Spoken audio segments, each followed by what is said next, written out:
Y así no simplemente creo que hay un Dios, he llegado a conocerlo y confiar. Y tengo razones fuertes para hacerlo. John Lennox es científico, matemático y apologista cristiano. El año de su muerte estaba en Oxford, donde defendió la fe cristiana y expuso los principios irracionales del ateísmo. Fue una brillante exhibición de lógica y argumentos para Dios en el cristianismo. Lo que la gente no ve es que Richard Dawkins, uno de los ateos y oponentes más notables del cristianismo, estaba sentado en la audiencia. Eso es. Yo creo en Dios. Creo en el Dios sobrenatural que creó los cielos y la tierra.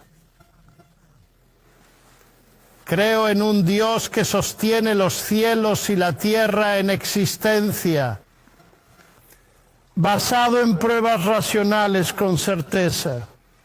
Similar a las creencias de los fundadores de esta casa, quienes dieron a esta universidad el lema Dominus Illuminatio Mea, que significa el Señor es mi luz. Ellos no veían ninguna contradicción entre la fe en Dios y la máxima excelencia en la investigación racional. Y si me atrevo a mencionar mi alma mater de Cambridge en este lugar sagrado, les recordaría que en la puerta del laboratorio Cavendish en Cambridge están escritas las palabras: grandes son las obras del Señor, estudiadas por todos los que se deleitan en ellas.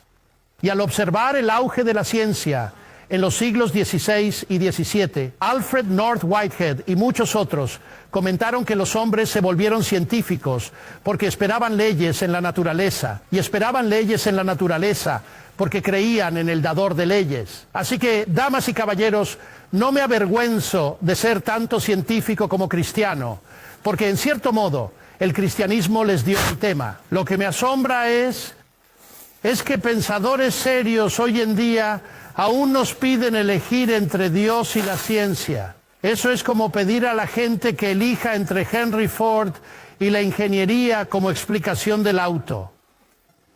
Cuando Newton descubrió su ley de la gravedad, no dijo, tengo una ley, no necesito a Dios. No, escribió el Principia Mathematica, quizás la obra más grande en la historia de la ciencia. Porque él vio que Dios no es el mismo tipo de explicación que una explicación científica. Dios no compite con eso. La agencia no compite con el mecanismo y la ley establecida. ¿Por qué hay algo en lugar de nada? Alan Sandage, el brillante cosmólogo que se hizo cristiano en sus 50, dijo que Dios es la respuesta a esa pregunta. Pero la gente ahora está tan desesperada por mostrar que el universo se creó a sí mismo de la nada, lo cual me parece un oxímoron. Si digo que X creó Y, estoy asumiendo la existencia de X para explicar la existencia de Y. Si digo que X creó X, estoy asumiendo la existencia de X para explicar la existencia de X. Lo cual muestra que el sinsentido sigue siendo sinsentido, incluso si lo dicen científicos de alto nivel. Me recuerda un poco a G.K. Chesterton, quien dijo que es absurdo quejarse de que es impensable para un Dios impensable. Hacer todo de la nada y luego pretender que es más pensable que la nada se convierta a sí misma en todo. Los cielos declaran la gloria de Dios, dice el antiguo Salmo. Y hemos desentrañado un poco de eso, viendo el ajuste fino de las fuerzas fundamentales de la naturaleza. Es algo que es tan sorprendente para los científicos que exige una explicación. Y me parece que Arno Penzias dio en el clavo. En el clavo. Es el premio Nobel que descubrió el fondo de microondas en el que se basan muchas de las pruebas del Big Bang. Dijo: la astronomía nos lleva a un acontecimiento único, un universo creado de la nada, un universo con un equilibrio muy delicado para ofrecer exactamente las condiciones necesarias para la vida, y que tiene un plan subyacente, podríamos decir sobrenatural. Pero quiero llegar a lo que creo que es uno de los argumentos fundamentales para el teísmo. Entiendo que esta casa cree en la razón, por eso estamos todos aquí. Y como científico creo que el universo es racionalmente inteligible. Eso es algo que a algunos genios de la ciencia les ha llamado la atención y que exige una explicación. Einstein dijo que lo único incomprensible del universo es que es comprensible. Y Wigner hablaba de la irracional eficacia de las matemáticas. ¿Cómo es posible que una matemática que piensa en su cabeza aquí dentro pueda llegar a ecuaciones que parecen encajar con el universo de ahí fuera? Bueno, ¿cómo es en realidad? Porque la ironía de la posición atea aquí es evidente. Mis amigos ateos, y tengo muchos de ellos, me dicen que la fuerza motriz de la evolución que finalmente produjo nuestras facultades cognitivas humanas, la razón incluida, no se preocupaba principalmente por la verdad en absoluto, sino por la supervivencia. Y todos sabemos, señoras y señores, lo que a menudo ha ocurrido y sigue ocurriendo con la verdad cuando los individuos o las empresas comerciales o las naciones se sienten amenazados y luchan por sobrevivir. Un destacado filósofo, Alvin Plantinga, de Notre Dame, afirma que si los ateos tienen razón en que somos el producto de procesos naturales sin sentido ni guía, entonces nos han dado razones de peso para dudar de la fiabilidad de las facultades cognitivas humanas y, por tanto, para dudar inevitablemente de la validez de cualquier creencia que produzcan, incluido su ateísmo. Su biología y su creencia en el naturalismo parecen estar en guerra, en un conflicto que no tiene nada que ver con Dios. Sin embargo, mis amigos ateos siguen insistiendo que es racional para ellos creer que la evolución de la razón humana no fue dirigida con el propósito de descubrir la verdad. Y sin embargo, es irracional para mí creer que la razón humana fue diseñada y creada por Dios para permitirnos entender y creer la verdad. Curiosa lógica. En contraste con eso, el teísmo bíblico afirma que la realidad última es personal e inteligente y la razón por la que la ciencia funciona, y esta fue la fuerza que impulsó a los grandes pioneros de la ciencia. Es que el universo allá afuera y la mente humana aquí adentro que hace la ciencia son en última instancia el producto de la misma divina inteligencia mente. Se nos dice que los seres humanos están hechos a imagen de Dios y eso significa que se puede hacer ciencia. Eso tiene infinitamente más sentido para mí como científico que el ateísmo. Ahora hablemos brevemente sobre la ética. El comportamiento ético, como el racional, no requiere creencias religiosas. Esto es consistente con el hecho de que los humanos son creados a imagen de Dios como personas morales racionales. Pero así como sugiero que la racionalidad no puede explicarse sin la existencia de Dios, me atrevo a sugerir que la existencia de la moralidad tampoco puede explicarse. Así como la ciencia moderna surgió de fuentes judeocristianas, también lo hizo el concepto de igualdad humana. Escucha al ateo Jürgen Habermas, uno de los principales intelectuales de Alemania. Dijo que el igualitarismo universalista, del cual surgieron los ideales de libertad y una vida colectiva y solidaridad, la moralidad individual de la conciencia, los derechos humanos y la democracia, son el legado directo de la ética judía de la justicia y la ética cristiana del amor. Este legado, que permanece sustancialmente sin cambios, ha sido objeto de continua apropiación crítica y reinterpretación. Hasta el día de hoy no hay alternativa a ello. Todo lo demás es solo charla posmoderna sin sentido. Y me parece que está tocando el núcleo de algo importante, porque el valor de un ser humano en el que se basa tal igualitarismo no se basa en lo que el ser humano puede hacer, sino en lo que está hecho o cómo está hecha a imagen y semejanza de Dios. Nunca olvido hablar durante una de mis muchas visitas a Rusia con un colega en la prestigiosa Academia de Ciencias, y él dijo: ¿sabes, John? Pensamos, podríamos abolir a Dios y mantener valor humano. No pudimos y asesinamos a millones de ellos. Y Alexander Solzhenitsyn dijo: si me preguntan por qué 60 millones de compatriotas fueron sacrificados, dijo que la respuesta es que hemos olvidado a Dios completamente. La ciencia, maravillosa como es, está limitada.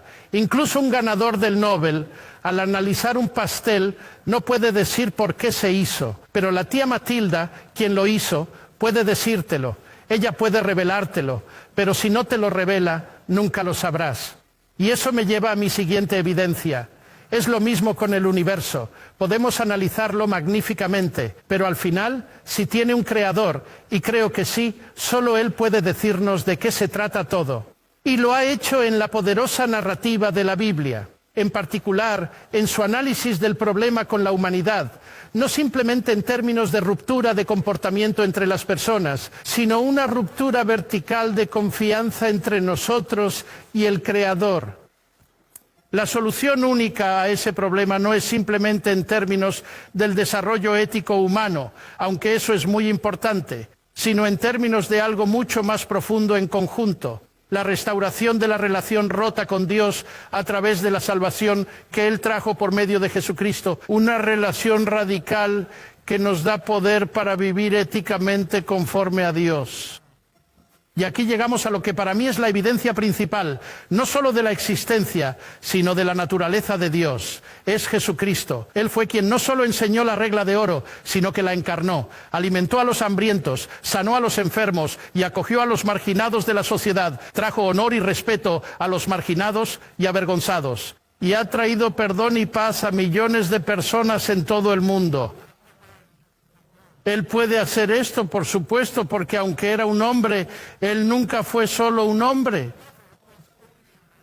Pero Dios se convirtió en humano.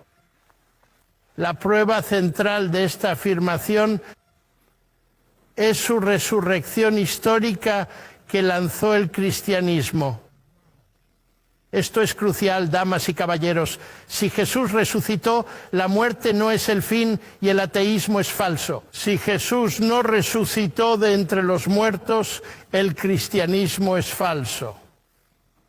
Recuerdo en Cambridge, como estudiante, escuchando al brillante Sir Norman Anderson, un experto legal, analizando forensemente la evidencia desde su perspectiva legal como un brillante abogado. Y él dijo al final de todo: la tumba vacía de Jesús forma una verdadera roca sobre la cual todas las teorías racionalistas de la resurrección se estrellan en vano. Finalmente, ahora, mientras leo la Biblia, no solo encuentro satisfacción intelectual, sino que encuentro una gran cantidad de eso.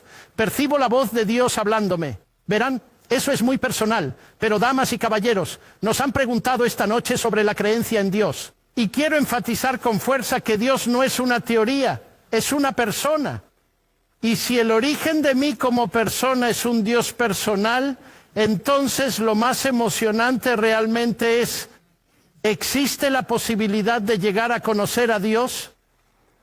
Y por eso no simplemente creo que hay un Dios. He llegado a conocerlo y confiar en Él, y tengo fuertes razones para hacerlo, debido a que Cristo murió y resucitó por mí. Y eso ha generado en mí un sentido de perdón, aceptación y paz completamente inmerecidos, que me ha permitido enfrentar el lado feo de mi naturaleza y con la ayuda de Dios hacer algo.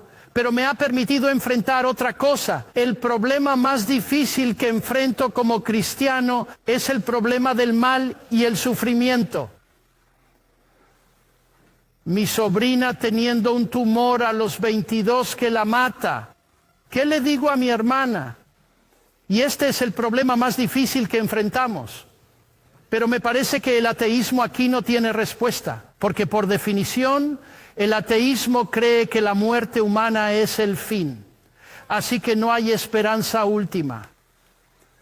Pero ven, damas y caballeros, podríamos quedarnos aquí hasta medianoche y más, discutiendo como se ha hecho en esta universidad por siglos. ¿Qué debería, podría, haría, podría, si no, posiblemente podría, solo, no podría haber hecho un buen Dios? No llegaremos a ninguna parte. Así que me parece que hay otra pregunta que podemos hacernos y es la siguiente.